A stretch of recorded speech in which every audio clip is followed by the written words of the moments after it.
This is Phantom Electric Ghost, and we're live on the air with science fiction author Jordan Keller, and we're going to talk about the story behind your new book, Falling Gravity.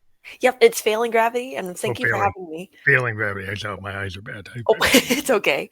I Yeah, went I back got and forth on the title a lot, so. failing gravity, and yeah, we'd love to talk to people who are creative people. That's kind of our wheelhouse. We always talk to creative minded individuals, and like your this is like your latest release is Failing Gravity, but it's part of like a trilogy. Is that Oh, correct?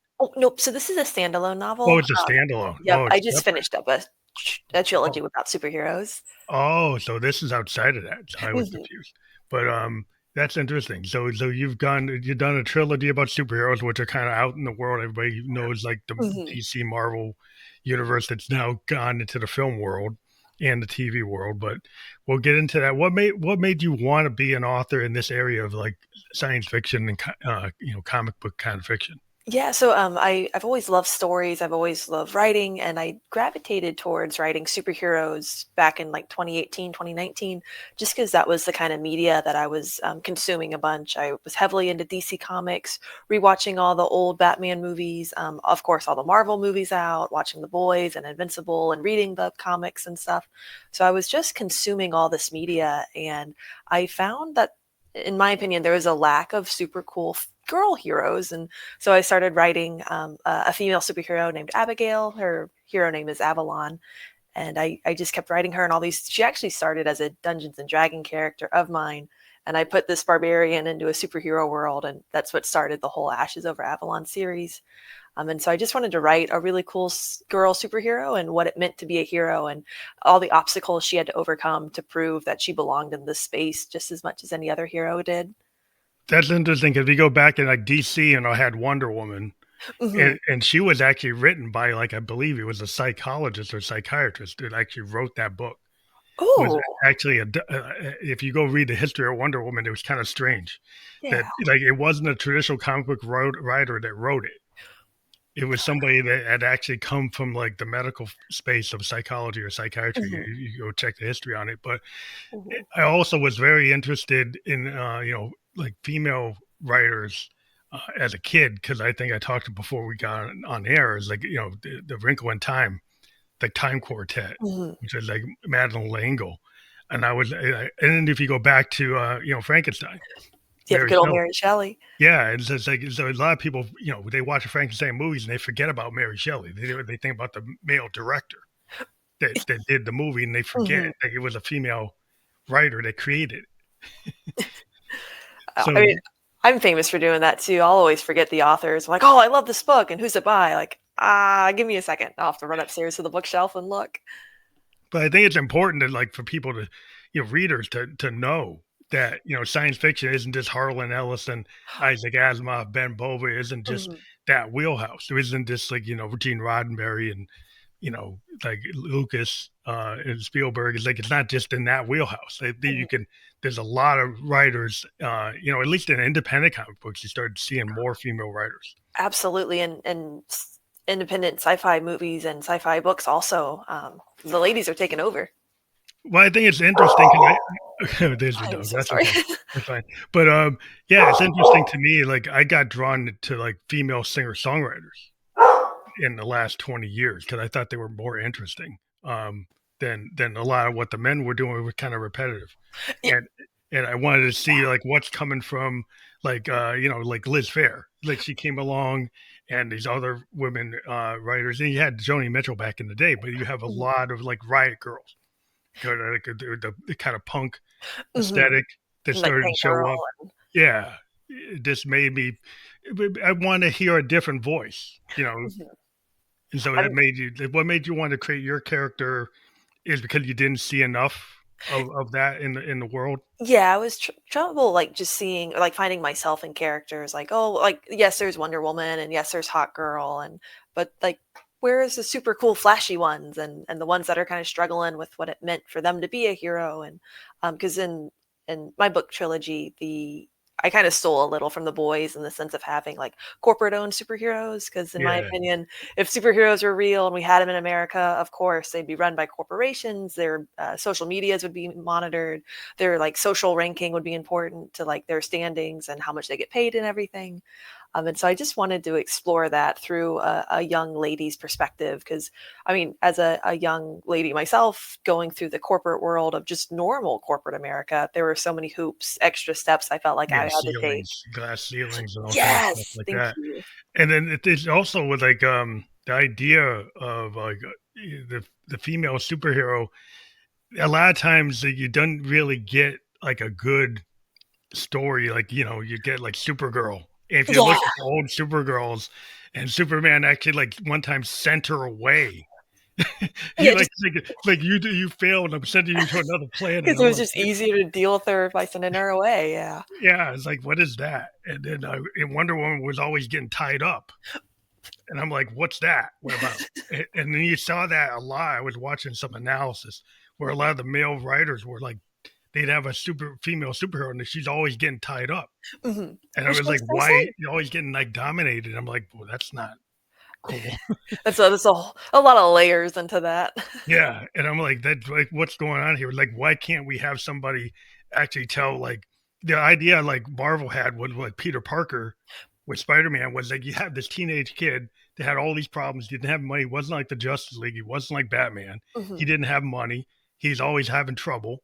He's always kind of on the outs. What if you actually had that kind of a different, like more realistic, more Mhm. more like coming from like not somebody who's just a millionaire. But I don't know how you approach it. Did you want to go more like the Batman millionaire type of Um, thing, or More sort of down to earth, like all the heroes in the Ashes Over Avalon trilogy, they all have a supernatural ability. They're not all like tech savvy, but like they all kind of come from different walks of life. Our main girl, Abigail, she's a little Parkerish in that like she's got a one-bedroom condo that she's always hoping to make rent by the end of the month for. And then like their company's president. He's completely loaded. He's got no worries. And one of the heroes is a family man. He's got three kids at home. So he's always juggling like, how far can I put myself out into this career that I love versus the risk of not coming home to that family? yeah, So, yeah, they kind of trouble like having to pay the rent, pay the mortgage, deal mhm. with my family, make sure they don't get hurt. Yeah. All And those type of things that they superheroes that aren't don't have like a Justice League or Avenger kind of Tony Stark running it. right. You have this like, oh, we're just gonna live in this world where we don't have to deal with like paying the rent. Mhm. Like That's they're not. all That's normal not. people. They all Yeah, got their shifts and stuff. And yeah. So that seems like it's. Did you have trouble trying to market this type of character because um, the expectation is, oh, it's got to be like a Batman, it's got to be like an Avenger, it's got to be like this. it Did you kind hear of people say they didn't see a no, market for it, or were you able to get into it? it was kind of the opposite. It was easy to get into it by like showing them something different. Like this isn't your everyday Batman. This isn't your everyday Superman. It's that same flavor of superheroes that you've come to love, but with a new spin on it. So with it being like everyday folks, a lot of business humor because they work in that corporation tower, Mhm. and then with the main character being a girl, and so it kind of helped being different. So the two sides of the same coin sort of thing. Yeah, by kind of grounding it in reality where it could be like Manhattan, it could be LA or whatever, it could be someplace that Yeah. people know. Is that easier as a writer to like say, I'm gonna ground this in some reality rather Uh, than putting it into some yeah. fantastical world where things are not So exactly, a little yes, a little no. I base the hero story takes place in a fictional city called San Arbor, but it's just copy and pasted Cincinnati, where I'm from. I just changed street names and landmarks, and so it's really easy to start with where you're at or somewhere you're familiar with, and then changing things slightly so that way. My biggest fear was I'd get something wrong with like a downtown building, or I'd get a well, some street people name. are trying to find it in reality, so Yes, you so make your Gotham, you know, you right.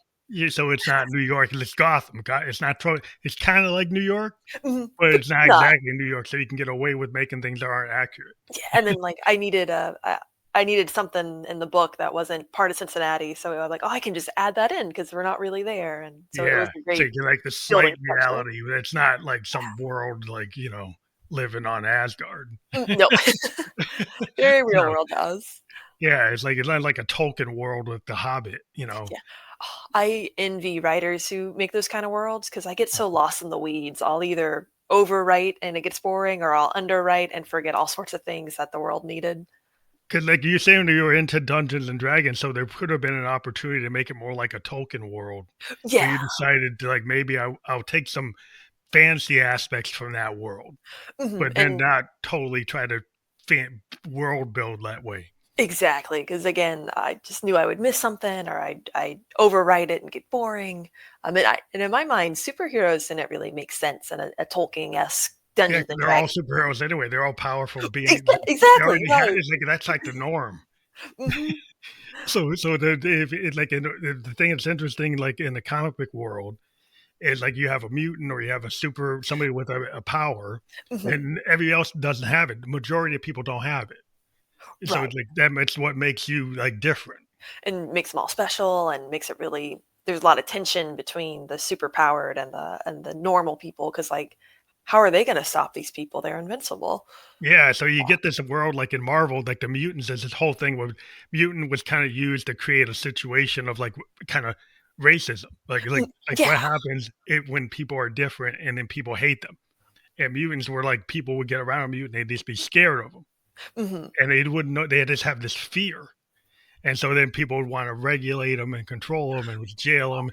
Do you run into any level of that, or people are just enamored with your heroes? The uh, in later books in the trilogy, we introduce a few heroes who have more pronounced abilities. So, like, it's not just like shooting fire from your hands. Like, this person looks like a dragonfly, and so he would experience more the prejudice and the naysaying and the fear from people versus some of the other heroes who looked more like humans. And it Mhm. was really cool to kind of play that line of like, well, you look like a hero, so you're going to be a hero, versus, well, you look scary, you look like a villain, so we're already going to assume that that's your role in this society. Yeah, 'cause, like, you go with Superman, he got kinda got associated with the American way. He got associated Yeah. with the United States, even though he's an alien, he could have been, like, for the whole planet, but he was, like, Mhm. USA. Exactly. And so then the Captain America, like, he's USA, right? Mhm. So, you know, they gets the idea, like, they all we're tied to the government. But you Mhm. said that, like, you've got this corporate thing going, so maybe you can dive into the corporate world, Yeah. So, how that works within your structure? yeah, for sure. So there's different hero companies. So in the novels, there's the Hero Relief Center and Saves the Day Hero Corporation, and then so each big corporation has their own hero team they operate with. And in my mind, it felt sort of like a sports team. Like, well, Saves Mm. the Day have these X players, and the HRC has these X players, and they have certain jurisdictions throughout the city, and they like the Saves the Day folks can't cross over to the Hero Relief Center side, and so just like that was a lot of fun to create, and like the different tiers and the the different contracts and the disputes they have to go through. And Abigail just wants to save people and be a hero, but she's got all these red tapes she has to cut through, and all these hoops and signatures, and like you have to do so many hours of PR each week, and that gets in the Oh, way of wow. like, So yeah. that's interesting. So does that get into, like, government? Do the world governments come in? Does the UN um, come in? I Does the didn't go US into government any come of in? You that. don't go into that. You keep No. it more at the corporate level. Yep. They don't get some UN group coming in saying, "You can't do this, you can't." But you guys don't cross, like, Oh, nation states. no, no, it's They all pretty self-contained into the they don't city. go they're kinda like the friendly neighborhood Spider-Man. They stay in Manhattan, Yep. stay in Ohio, or I, stay in your world. Yeah, but, they never crossed the Ohio River. well, that's interesting because they keep it kind of like, you know, I always like about Daredevil, he stay was like a Hell's Kitchen. He just Mhm. stayed in, like, New York. He doesn't really go outside of New York. He just stays in that zone. Yeah, And he doesn't go off like the Avengers going out into the galaxy. They go out, like, in their stories, they go out to sometimes they fly everywhere. out like the X-Men. They go on to, like, other planets. Mhm. And you're like, "Wow, that's a little cosmic." Or like, how are you gonna protect us here if you're 7 light years away? Yeah, where you going? It's like yeah, well, you keep it kind of in a world that's maybe more digestible and keep it more grounded. Yeah, it's I feel like it's a very, like, easy entry level into, like, the world of superheroes and, like, what the genre can offer. Yeah, because a lot of what goes on with the superheroes now in the comic book world is they have all these like really long epics, and Mhm. they tie like multiple characters together. Yeah. And in the industry, it's kind of like well, you have to buy like this comic book with this other Uh-huh. comic book. You got to buy it for next year because they're all like all co-mingled, and they have I these big epics like Crisis on Infinite Earths was a Mhm. DC thing, and they kept on doing. Marvel has all these secret wars where they do all these big long like epics. As a comic book reader, anytime a crossover ended, I'm like, "All right, I'm done. No more crossovers. I can't handle all this financial responsibility." And then a new one would start up, and I'd be buying the books like, "Oh, dang it." Do you try to link your stuff together like that, or is it kind of like Um, you're the the 3 trilogy books, Wildfire, Burnout, and Combustion, they're all linked together. It's one big epic, and then the new book's totally separate from it. mhm. So, So it's kind of you have a standalone. yeah. So your standalone is it still in the superhero world? Nope, it's totally new. It felt so weird to write something non-superhero after spending so many years with the Ashes Over Avalon trilogy.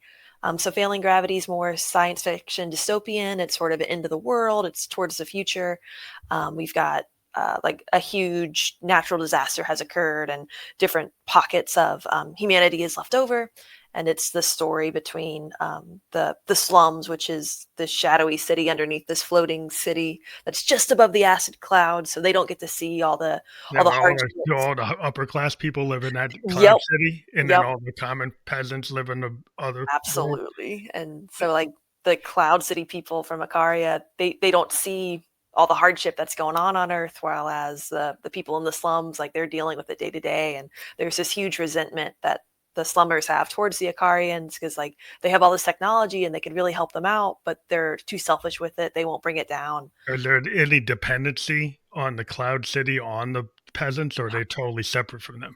Totally separate. Icaria has outlawed like robot fighting and alcohol and gambling, and so the Icarians will come down to the slums for like wanton endangerment and like place their bets and go to these fights and go to the bars, and so they kind of rely on them for entertainment purposes, but it's all like illegal and like Kind street of like a racing. tourist, like fantasy tourism.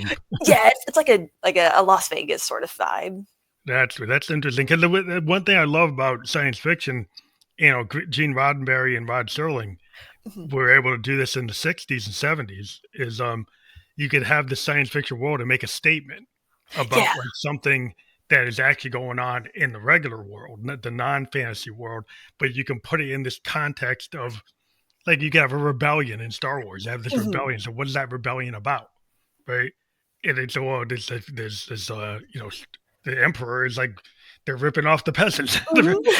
They're But we taking all can't the say that in real resources. life. They're stealing all the resources. They're taking all the power. They have all the money. They have all the like plans aligned, and you have to pay the tax. And like Mhm.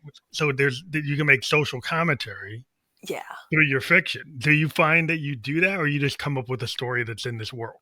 I just came up with a story within that world, but I real life elements definitely kind of shown through my writing subconsciously, Yeah, it just maybe comes through. consciously. Yeah, Yeah, it's hard to avoid writing what's happening in your day to day and what you're seeing all the time. So they definitely kind of shown through a little bit, even without my trying. that's interesting. So, failing gravity is that it's totally self-contained. You don't see it having a sequel, or you think you could actually go in that direction It, and have more books in that road. yeah, totally self-contained. There are a few little like seeds that could be grown into future books, but I wrote it with the mindset of it just being a one and done. One and Uh, done. yeah.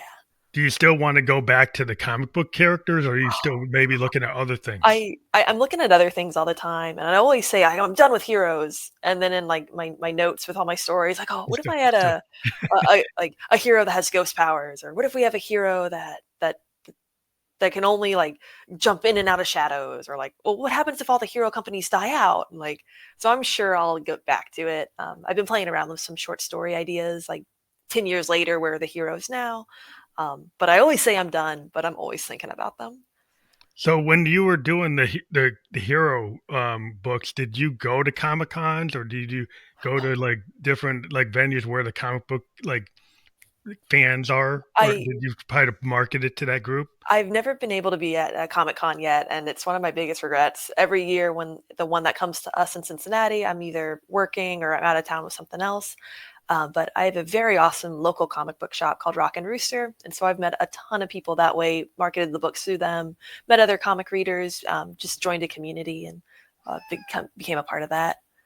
Have you ever thought that maybe somebody would want to turn it into a graphic novel, Oh, that or would be actually my dream. adapt it and put it into a series form? Yeah, that would be my dream. In my mind, Bruno, he's been doing the most recent Nightwing books. Like Mhm. he would draw it, but that would be my dream come true Yeah. for it to Like get I a. said, I'm a big fan of the kind of old school. I'm a child of the 70s. Like, so I like the Marvel age of, like, you had Ditko and Kirby and Mhm. Steranko and Trimpe and Buscema and Romita.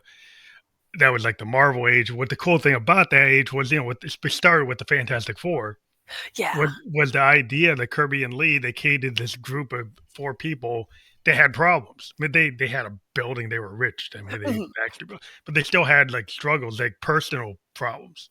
They were always kind of fighting. The Thing would be fighting like Yeah. with every member of the group. Because he's like he at the raw end of the deal. He got turned into a monster. Everybody else, I mean, he was called the Thing. Like, And the other ones are super awesome. everybody's got super awesome powers. Well, I actually had to change my whole life. I turned into this rock monster, and so that was a really interesting dynamic um, that I grew up with. Then, like DC, I fell into DC later Mhm. because I like the Teen Titans. Yeah. The Teen Titans is what really brought me when George Perez went and took kind of what he'd been doing on the Avengers in Marvel World. Mhm. He'd been doing the Avengers, and then he went over and started doing the Titans. And the Titans were became kind of like the DC's X-Men. Mhm. And everybody was like, wow, they can actually do a book like that, because DC hadn't really been doing that back, as a child Oh, in the 70s. So this is like yeah. late, like mid 80s. And I'm like, wow. And then I got drawn into a lot of their books at that time. They had Vertigo, and Mhm. started to do like some other things that they hadn't been doing.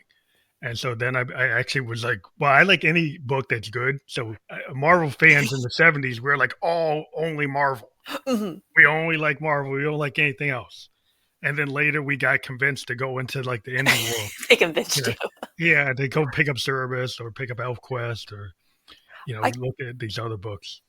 I couldn't imagine a world where like Teen Titans didn't exist. Like I feel like that was my first push into the superhero world, like watching the show on Cartoon Network and then picking up Yeah. the books on like free comic book days. And I they like that team, that original five members, like they shaped such a huge part of my childhood, my growing up. It'd be so weird to think of a time without them. Yeah, it's interesting. If you actually go into DC history, like the early version of them, before the kind of modern day reboot, Hmm. is not anything like the people who like them today would like. Oh, they probably wouldn't get it, Hmm. because like some of the Silver Age stuff, or even the Golden Age DC books, probably don't resonate the way the modern DC books do. So there's kind of like this dichotomy when you go Hmm. into the old comics history. It's like, whoa. I feel like it gets darker the further you go back. Yeah, if you go back to the early days, like when the EC comics were around, the horror books, and when there was no code. Yeah, there was a period when there was no code. Oh, oh There my was a goodness. comic books code that got created because of the horror books in the 50s, but up until then there was no code. And so comic books, they had adults, like the soldiers used to buy them back in World Mhm. War II. They would buy the horror books, they buy the golden age books, and it was kind of like they if you go back to those older books, it's like there is no code. Mhm. So they're kind of like modern comic books, Oh, wow. they have a lot deeper stuff going on. There's violence, there's drug use, there's all Mhm. kinds of stuff in them that you would have never thought. It's the 1940s or 50s, but there's stuff in these books Mhm. that you're like, wow. They're getting away with this? They got away with it until that Dr. Wertheim figured out that there was stuff in the books. Wow. Oh my And he goodness. created the code because he said there was like this book called The Seduction of the Innocent.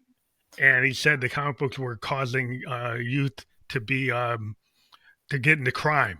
Mhm. So he went in front of the set of hearings and he said that it was causing crime. And there was Wow. really no real proof of it, Of but course not, yeah. he created like this whole code, and that kind of generated like the modern silver age of the superhero book, because up until then, the horror book and the crime comic book were the big thing, like the Tales Mhm. of the Crypt, and there were science fantasy books. Like Yeah. Wally Wood was doing all these fantasy books for EC, and the only EC book that survived was Mad, which was Mhm. their comic magazine, and that one survived. But the rest of them died, and What a everything got turned into superheroes. what a fascinating way to, like I Seg never would have known that, yeah. But it's weird, it's like, 'cause I just I'm a history buff and I have Mhm. tons of comics, but just the history of those that whole that thing, and there's some of the great writers and artists were in those horror books, like Stan Lee and Kirby were writing Mhm. romance books, they were writing horror books in the '50s.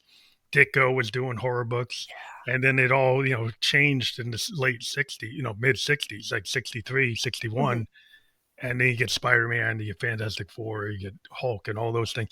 And then suddenly the DC guys saw the Marvel guys picking up, and they start Mhm. shifting.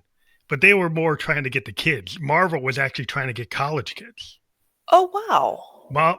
Lee and Kirby kind of made a decision that the people reading their books were actually like college kids because they Mhm. started getting letters pages and they saw that there were actually kids going to college that were reading the Marvel books. Oh, wow.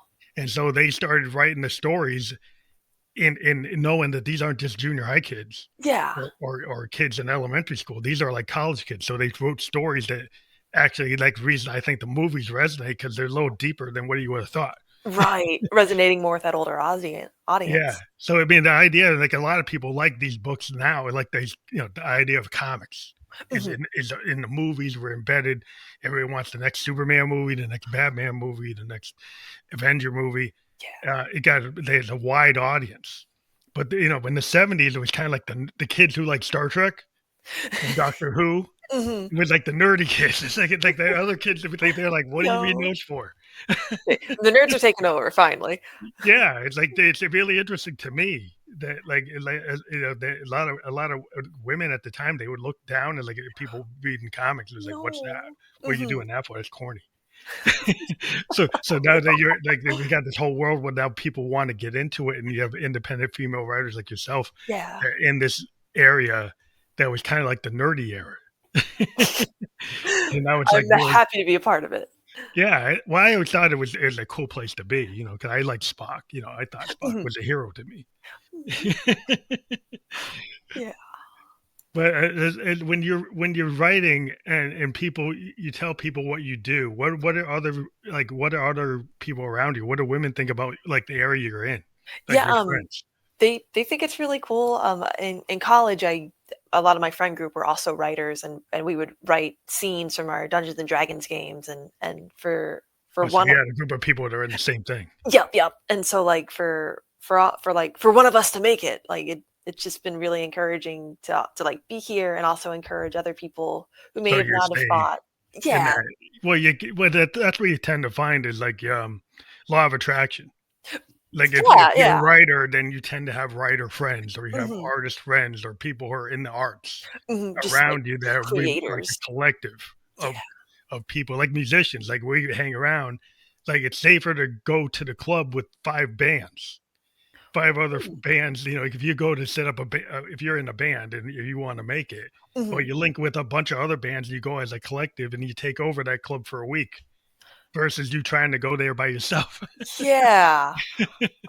I mean, I've been in a couple different signing opportunities, and it always seems like the multi-signer events with, like, different authors, different genres always seems to do better than just solo ones or the Well, it's small ones. harder. It's harder It to get people to want to go. If you get a bunch of, they have all those fans of those bands. Mhm. And if you go to an author convention or a group, like, Yeah. a signing, if you have a bunch of writers, you can have like the benefit of multiple, like, readers. Mhm, They're all going to go and say, well, they cross pollinate. Say, well, I'm going to read yeah. this person's book, and I didn't know about that book. Mhm. So then you get people into your genre. You get them into the space of, oh, maybe I should be reading this instead of watching like binge watching like something on Netflix. Mhm. There are so many times, like, I'll go to concerts for the headliner and leave with, like, the openers, like, all their, like, CDs and T-shirts because, like, I fell in love with them, and Yeah, but it's a great comparison. that's the way you got to hook. To me, being a supporter of independent artists. I have always looked for the underground bands. I Mhm. grew up with college radio, so I Ooh, grew up listening to REM before they got big. yeah. I listened to like the Replacements before they got big. Mhm. Like Nirvana before they. I was listening to Nirvana on Sub Pop before they blew up, Oh my gosh. and I was always into that kind of space. I Mhm. was listening to bands like Husker Du. You might not know who they are, but like there's a lot of bands that were like the grunge bands. Mhm. Like grunge bands will note like a band like Husker Du is like Bob Mould, Grant Hart. Like Nirvana was listening to that. Like they were listening to bands that didn't make it. Right, Mhm. like kind of like Lou Reed and the Velvet Underground. They inspired a lot of independent artists. Like they inspired REM to do what they were doing. They Oh, wow. inspired like the Counting Crows. Mhm. A lot of the like the stuff that Lou Reed did before he made it big in the Velvets inspired independent artists to say, "Hey, I can actually do subjects that aren't just about a love song. Mhm. I can write about the dark heart of New York. Yeah. You know, I can write songs about the underground in New York." And make that a topic that's typically not like, whoa, that's not a pop song. Mhm. That's a different type of song. It's not a pop song. It's like a story song. You know, And oh, I'm so grateful for those kind of artists because I get so bored with like pop radio and pop music, and so having those darker elements and those story songs, they're so tasty in comparison. yeah, because like the A&R guys or the guys that want to make the hits, they always want to just take like the Beatles and recycle them, or they Mhm. want to take whatever's the hit of the day and recycle it.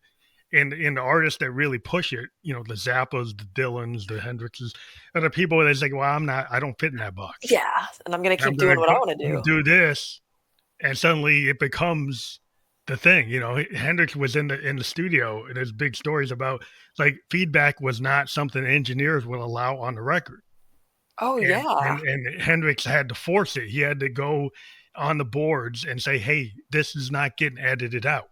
Mhm. This is what I want on the song." And then when you get artists that knew what the vision was, even though there are producers and engineers around that went to Berkeley or did whatever, Mhm.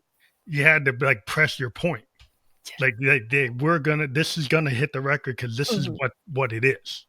Yeah. And sometimes today I feel people are just trying to get the hit and they're not really trying to push it like the Hendrixes and the Dylans, Right. like back in the Lou Reeds. It's like, yeah, that isn't on the radio because it's new. Just give it a second, people are gonna love it. It's new. It's like where's your adventure? Where's your adventurism to want to try to be in like that brand that to me is like the cutting edge of a pioneer Mhm. that's going on the edge. That's doing something they hadn't done. Mhm. Like Just the pushing Star those Trek idea. boundaries and I yeah. mean, the idea is like we're gonna go where no man's gone before. Like why not? It's gonna be great, just give us a second. Yeah. So I Oh. mean, when you open up this fantasy world, there's like so many things you can go with, right? Like Mhm. even your science fiction world, your comic book world that you've gone into, you can go and create these visions or concepts that Yeah. aren't like the everyday thing. But then you Mhm. can have everyday things in the background or the subtext, right? Right, and, like, it's really easy to fall onto those genre tropes and what people expect in, like, superheroes and science fiction dystopians and then kinda having that to rest on and then just expanding from it, like, 'cause you don't wanna stay at that stasis where everyone's comfortable. You wanna push out a little bit and show them something new. Um, so But yeah. when you write like books, do you plan it out like an outline, or do you kind of do stream of consciousness? Like I know I've talked to writers like when they're talking about their dialogue, Mhm. sometimes they go into like a stream of consciousness. They're on their typewriter or they're on their word Yeah. processor or whatever, and they just go flow. And then they have an outline of what they want. But sometimes when they look at their flow, they say, "Oh, this flow is changing the direction of my idea," and they're willing to Mhm. actually adjust. Yeah. Do you find that you do that kind of sequentially or I non-sequentially yeah. or however it comes to you? I feel like I'm very organic in my planning. Before I start writing, I tend to know where the story is going to end up, where it starts, and a couple of like bullet point scenes I know happen in the middle. But otherwise, I keep it very flowy. I let the characters kind of guide themselves. I let the story become its own thing. I tried seriously outlining one novel once with like chapter one, XYZ happens, chapter two, XYZ happens. And I didn't write the book after because I knew how it ended. I knew all the surprises and twists. And so I just didn't have any excitement to figure it out. So I feel that doing it, the kind of going in blind, I have my little bullet point list that it keeps everything really fun and exciting. And I'll Yeah, discover things as I'm going along. It makes editing draft two really difficult because I have to remember, like, oh, wait, they don't learn that until like page 89. We have to bring it back a little bit. Um, but it's very, very freeing to write that way, I feel. yeah. I found as like the modal jazz fusion method of writing is like, like Miles Davis. They went in and they did some of his great records. It was like Mhm. they had a sketch, but they didn't have the demo. Oh, They would go in and they do these songs just because like they're expert musicians and yeah. they would do it based on feel. And a lot of times when I've been a musician, it's like you can go in and somebody can have be like a real A type personality and they got the whole thing sketched out and it's like Mhm. very boring. Yeah, it's just And there's no I'm not room. very excited about doing a session like that because it's like, okay, you want it to be exactly the way you wrote it. You don't want any surprises. Okay, No, have it's luck with that. Because to me, it's like what works is like you have people come in and they give you what they got. Like that mhm. bass player, he could do what you wrote, or he can give you something that he felt. Yeah. And I think if you let him give you what he felt, it's going to come out better than if you actually try to dictate to him what it should be. Doing And it that type A method almost feels like homework. Like, oh, I got to sit down and write my chapter. Or like, oh, I got to sit down and write it's this not song. fun. It's Like not who? fun at Why do all. you want to be a musician? Because you want to do it because you love it. Yeah. If somebody takes all the fun out of it, There's, if they yeah. make it like a job, then I don't want to do it. Mm-mm. It's like it shouldn't feel like a job because like it's something I love. If you make it feel like a job, you're wrecking the mood. Yeah, like there are always steps in the writing process that are more difficult than others, but the day I sit down and don't look forward to doing it, I know I've lost something in my soul. Yeah, it becomes like workmanlike. Yeah. And then like where's the fun in that? Mhm. There's no Because there's a passion, no famous drive. story about the Eagles, like when they went and did Hotel California, they did the tour.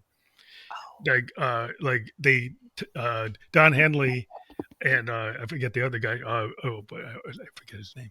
But the two leaders of the band Mhm, kind of dictated to the rest of the guys in the band who are all excellent musicians. Like Joe Walsh is like an unbelievable mhm. musician, right?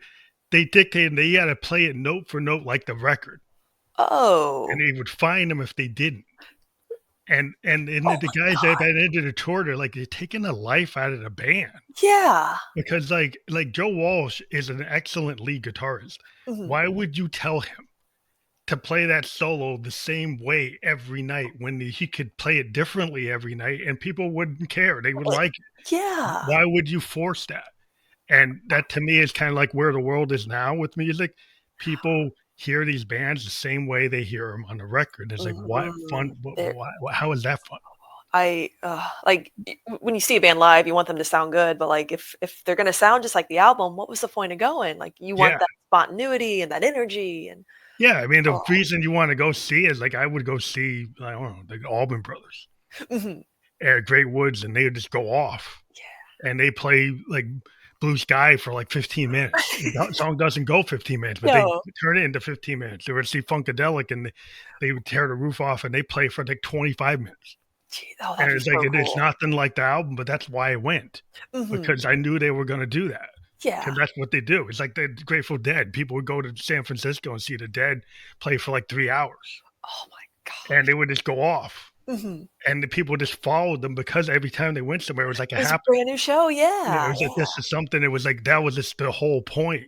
It was like a Woodstock thing. He's like, yeah. Mhm. it's always going to be this big thing. It's like it's never the same. No. It's a why. Like, why do you want things to be predictable? Yeah, and I can only imagine, like, I'm not a musician, but if I had to play the same song the same way every night for, like, 4 weeks in a row, I would get so bored. Yeah, I mean the guys who love I mean classical musicians, they can get in that zone playing Beethoven or Bach, but it's still the director, the conductor Oh, yeah. actually does tell them to change the dynamic shifts. Mhm. So it makes it interesting because he'll read Beethoven or Bach differently And Ooh, so those they'll light do some bells. dynamics that are a little bit different based on who the conductor is, and so that makes it interesting for them. So they're Mhm, like, "Fine, I'm playing Beethoven or Bach or Chopin, but I'm having a director that's interpreting it in a different way, so then it's cool." mhm. But if you had somebody that's always interpreted in the same way, Yeah, then you're like, "Why would I it's want that?" lame. But it's like that's why you want a voice, like, to be a human voice. I'm kinda gonna seg into something here. Yeah. With all the AI Oh my gosh. in writing today, they got I mean, I've run into some tech bros that told me, like, "Well, AI is gonna replace the musicians, so you won't need to do that." I'm like, "Really? And it's Mm-mm. gonna replace the authors, and it's gonna replace the actors." And I was like, "Well, it's nice that you wanna do that because I can see that you wanna make the money from the tokens, and you want the profit center to go from the artist to your tech company." Mhm. But I don't think that has anything to do with humanity and art. That has something with you trying to change a profit center. They're like, "Oh, oh, I" And I don't yeah, know if oh, that's anything anybody wants, but maybe people will accept it because it looks good on its surface, but it's not. yes, yes, on the surface, but once you start kinda looking a little closer, it just feels cold and lifeless and, um, uh, yeah. Because I feel like tech, I'm like people, well, you're anti-tech. Like I understand that we used to have a typewriter. When I was in college, I had a typewriter. Mhm. Yeah, we didn't have computers. And they were the tail end of my college. They started Macs and stuff started showing up, and I was like one of the first generation that went to college in '86, had my typewriter. By '88, I was using the word processor and the first Mhm. Macs, and I didn't need my. But the first 2 years, '86 and '87, I was still using a typewriter. Mhm. So I saw the shift. So, but it's like that to me, it's a tool. It's like Yeah, so it's the not a AI you can replacement. use as a tool, but it doesn't isn't it shouldn't be writing the paper. No, no. And, like, we did I'm part of a writers group, and we were looking at different, like, AI written submissions and stuff, and, like, you could just tell by a couple of lines in, like, human didn't write this because like, it just felt wrong. Yeah, Um, somehow it doesn't have like when I see AI in music. And what I'll notice is very antiseptic, it's too perfect. yeah. There's no timing errors. Like a real musician, when they put a bass line down or Mhm, a drum beat down or any part they're putting down, there will be what they call like micro timing errors, which is because you're human. So mhm, you're not exactly on the beat, you're a little bit off. And most of the time in music, that being a little bit off actually makes the character of the song. It's kind of like a ooh, painter that uh-huh, when they mix the colors, it gives the different mixing of the colors and what they put on the when they put on the canvas. mhm, It's kind of in the moment. That's what it is, and that's what makes it. Like we talk about sound paintings mhm, because it's like what a painter does. It's like we put something down and it kind of point in time and we could try to recreate it and we could get close to it, but most of the time we don't exactly hit it. And that's the nature of being human, and that's why the art works is because of the happy accidents. yeah, yeah, That's what makes the art the work. And if the thing about the AI is it won't have it. It'll be like perfect 4/4, perfect 3/8, perfect mhm, perfect 7/8. It'll be perfect time. It's like that's not real no. because that's nobody does that. It's neat to see, like, my complaints with AI in writing are similar to complaints for AI in music, like that too perfect, that too crisp, that it's too cold.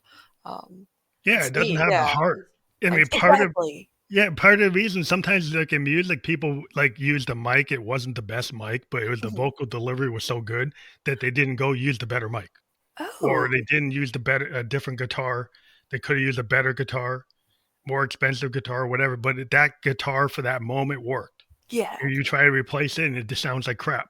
And you're like, well, okay, well, we should just leave it the way it is. And what people find in old recordings is like the earlier takes are usually what they go with. Mhm.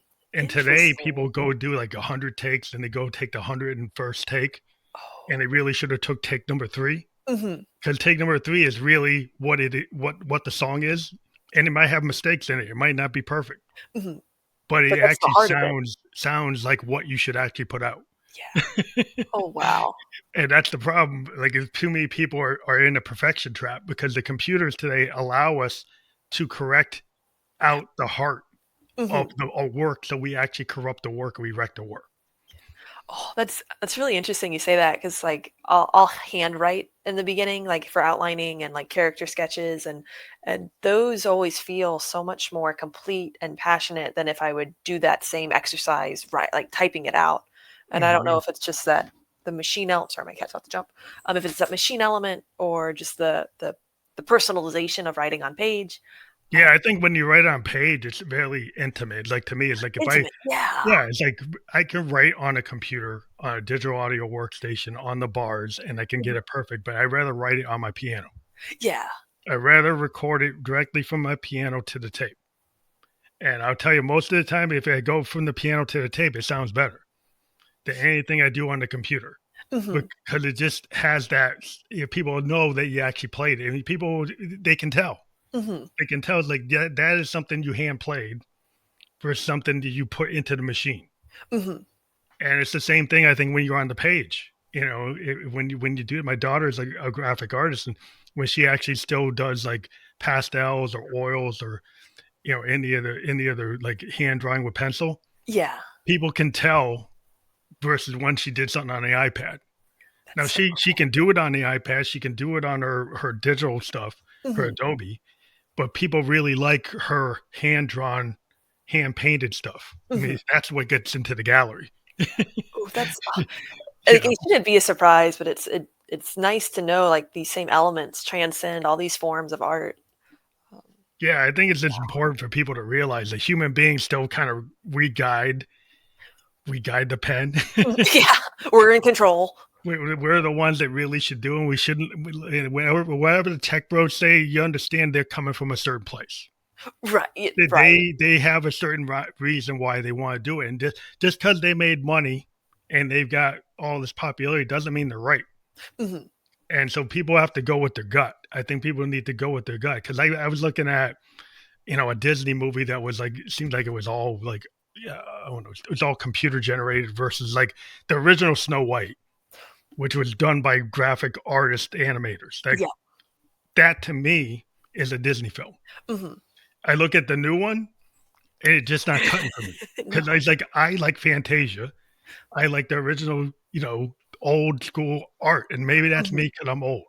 No, But there's I'm right something there with about you that on that. original art. It's like that's Disney to me. Yeah, and, like, those hand-painted backgrounds they Yeah, use and they're the shell beautiful. I mean, yeah, it's real artwork. It's like looking at the Warner Brother cartoons in the mhm. 40s and the 50s. Looking at the Felix the Cat cartoons, Yeah, and Steamboat Willie. Like there's something about that art.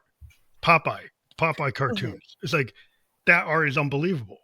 Like the level of work that went into it. mhm. It's Maybe like that's human hands. yeah. Maybe that's why human-made art feels so much more warmer because you know all the time, the dedication, the sweat that the artist put into it, and maybe Well, that's it why it takes feels a so much lot longer. I mean, today it's like, oh, I can do it on a computer. It's like, but sometimes there's something that's worth the effort. yeah. If it's worth doing, it's worth overdoing. Yeah, it's worth the time it takes for you and you take your subconscious mind and put it on the page with ink and get really intimate with your idea Mhm. and know that this is my vision. This isn't coming from a chat GPT prompt. Right, right. It's not coming from a Gemini prompt. This is something that's inside my head, is my vision. Mhm. This artist is like, okay, well, fine. I need a prompt to get me going. Fine. To get you going, but don't do Right. the whole thing. That's that tool element we were talking about, using it Yeah. as a tool versus a replacement. Yeah. The problem is I have people like would tell me I would do the whole thing. Oh, Like really no. do the whole thing. I don't want to see your fancy novel that mimics Tolkien that Mhm. was written from that. Yeah. Because I could just go read Tolkien again. Right, right. I'll just go read that again. It's like, why would they read that? It's like if you're gonna clone it, I'll go read the original. Because it's gonna be better. Yeah, there's something about that original writing there. Yeah, it's long. Yeah, yeah, yeah. Like the problem today, do you find with the length, like you used to be able to do like 200,000 word, and now people have to do 60,000, seventy Yeah. thousand word. Do you have to reduce the word count per Um, book? I thankfully I don't. I'm an underwriter, so when I finish my drafts, I'm having to find ways to expand them either by better explaining like descriptions, adding in different like plot points that I may have been lacking earlier. So I'm fortunate through underwriting. I usually end about 20,000 words below what I need, and so then I'm Okay. able to have some Yeah. cushion growing in, grow what needs to be grown and stuff. So. Do you find that because of people's attention span, it's harder for people to get like pulled in to a book, or you get an audience that gets pulled in, and you've been able to kind of resonate through like a law of attraction? You Yeah. found your readers. Law of Attraction found my readers, but because I knew the types of books that I wanted my readers to also be reading, short chapters, really actiony first chapters. So I made sure to incorporate those. All of my stories will start right in the moment, and then shorter chapters. That way, they're more bite sized, and you can Hmm. like read one. Like, oh, well, I still have more time. Let me read another one, or like read a couple, set it down, come back to it. Because I know if I'm reading a book and one chapter is like 30, 40 pages, it'll take me days to get motivated to finish it. And so I didn't want any of my readers to experience that. Yeah, it's interesting because like growing up in the '70s, like I didn't have the internet, didn't have a little pocket computer called a cell phone, four TV channels, a couple of radio stations. So like I could get into a book, and I go to the library. Mhm. Going to the library was something you did to get like material because Yeah. there wasn't so many sources. Now we have so many sources for people like the video games. Yeah, like Mhm. in the record industry, video games have really pulled from music. The amount of money that people used to spend on records, Mhm. people are more willing to buy a $70, $80 video game That makes than to sense. buy like what used to be a $15 CD. Mhm. Now you got people who want to buy vinyl and will find like their indie band that they love. Mhm. They'll go buy it on vinyl. They'll go watch them and follow them. So you're starting to get people getting back into like indie music and finding like stuff that's off the beaten path, and they're willing to actually listen to a record. But the typical person, their money is being spent on these electronic um things like Mhm. video games, movies, streaming, TikTok videos. It's like they get drawn to that. They'll sit doom scrolling on TikTok instead of reading a book. Right.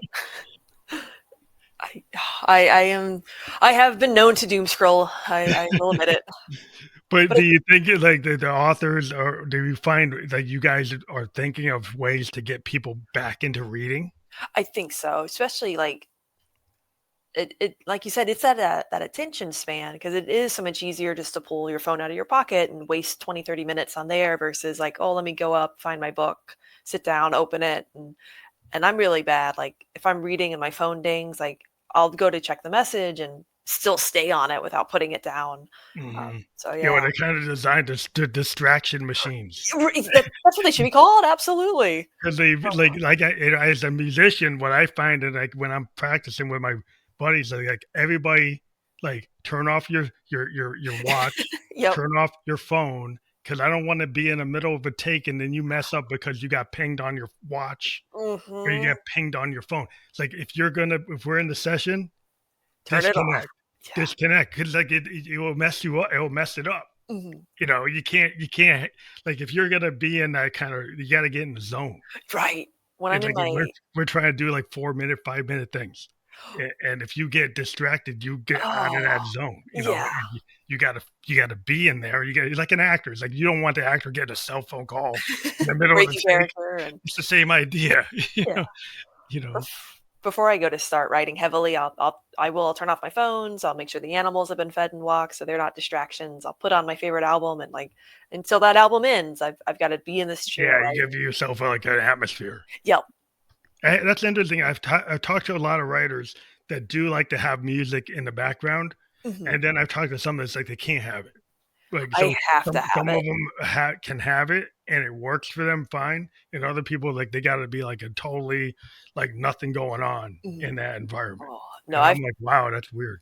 I've got to have music or else my brain will start wandering. Failing Gravity was actually inspired by the Bad Omens album, The Death of Peace of Mind. And so Yeah. I would always have that album playing when I was writing. I just love it so much. Are you actually bringing themes from the song into the story? Yep. The very first draft, each chapter was based on the song. So chapter one was based on Concrete Jungle and so on and so forth. And then I realized it was getting harder to shoehorn the story into all of it. So then I just took more like elements and themes. So like Roman, he's the main character. He really embodies that Concrete Jungle song where it's like Mhm. I've like fallen into this new world. I'm gonna make a name for myself. I'm gonna become king here.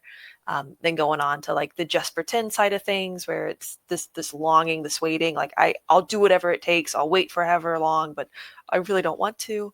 And then going on to like the bad decisions part of the album where it's like he's hit rock bottom, he doesn't think there's any way out, so what's the point if not to just make all these bad decisions, because in his mind there won't be any consequences, there the goodness is gone.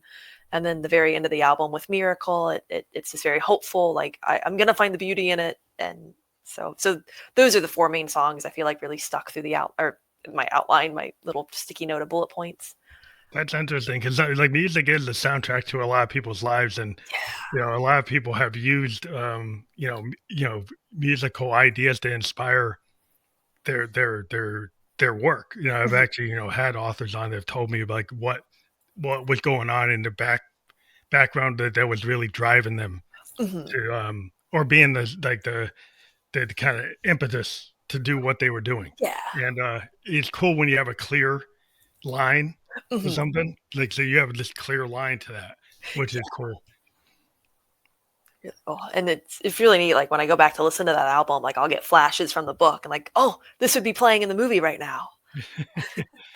So have you thought about doing an audiobook? Do you do that? Do you have Um, you it's something on my to-do list. I know a lot of people when they come to look at the book, they ask about an audiobook, and at some point, I'd love to be able to point them in the direction where they can get it. But at the moment, there's no audiobooks yet. But I'd love to get one for the superhero trilogy, and definitely want to get one for Failing Gravity.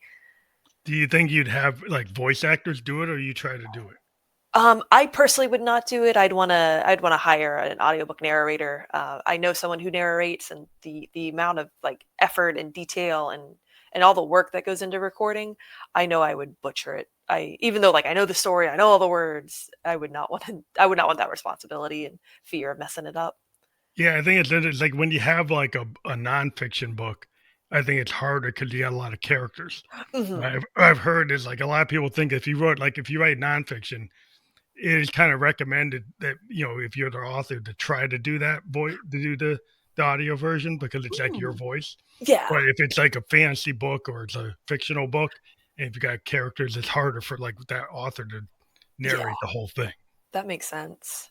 But that makes sense. Well, Yeah. Yeah. I always thought, well, I like to hear people's voices because I'm a singer songwriter. So the idea, like in the old days of music, you had like the writer wasn't the songwriter. That you had a lot of times where the writer wasn't, we get like a yeah. Bob Dylan, he kind of changed the role that you Oh, actually have the guy who wrote it is the guy that sings it. yeah. It's not kind of like if you had Nat King Cole and Frank Sinatra in the days of like the golden age of the voice. Mhm. Most of the people singing those songs, they didn't write those songs. Yeah. And so, but that when you do have like the age of like Neil Young and a Bob Dylan and a Jimi Hendrix, yeah, with like sometimes with their voices weren't like the traditional like voice their range was like, oh, like what's their range? Like Hendrix Mhm. was known that he was kind of skeptical of his voice because he wasn't a traditional singer, but he happened to be the songwriter. Yeah. And in the 70s and 60s, people started to say, well, why not have the person who wrote the song sing the song? Mhm. Ooh. Because it was kind of a radical idea. It's like, and then we're going to get like this thing where there's a synergy between the guy that sings it or the person that sings it and the Mhm. actual song.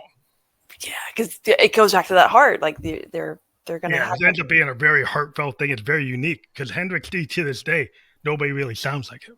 mm-mm. Dylan, nobody really sounds like Dylan. Neil Young, there's like Neil Young. He's like that's their brand Yeah, because that's who they are.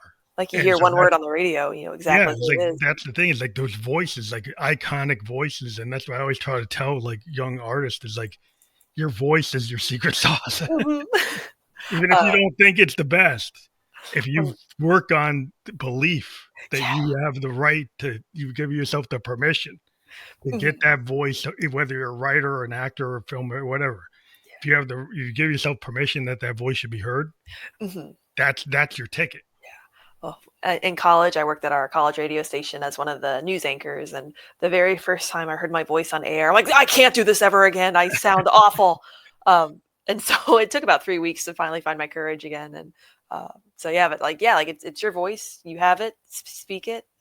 You're gonna be And heard you wherever you never want to know. go. Like some people find it, like Dylan, like people like to this day that don't like his voice.